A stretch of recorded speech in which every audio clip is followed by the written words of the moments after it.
eo amin'ny pejy fonona kosa indray dia omaly alado no namaranana ny jobily fa 500 taona ny orenan'ny atokopihira Analakely na ny ama avy eo amin'ny katedraly Analakely.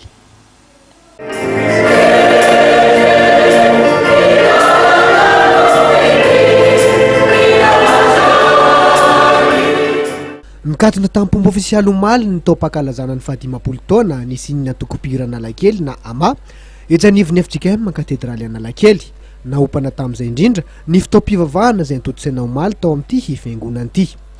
Feno dia feno ny tao-pakalazana ny 500 taona ny ama izay nanomboka ny volana Desambra tamin'ny taona 2024. Nanamarika izany fankalazana izany ohatra ny fampisehoana ny tototsaina tamin'ny Paska, dia ihany koa ny seho niarahana tamin'ny Dadarabelona tamin'ny volana May sy ireo hetsika fitadiavana famatsim-bola maro samihafa entina natotosana ireo tetikasan'ny atokopihira. Tamin'ny volana Oktobra lasa teo kosa ny ivon'ny fankalazana ka nanamarika izany ny fanomezam-boninahitra ireo namorona ny ama sy ireo filoha nitarika ny fanesy tao anatin'izay 50 taona nisian'izay. Teo ihany koa ny fananganana vato fehizoro ao amin'ny FJKM katedraly Analakely ho fanamarinana izao taona izao bily izao. Amin'ity volana Desambra ity dia ny opération Bûche de Noël no nikarakarain'ny ama.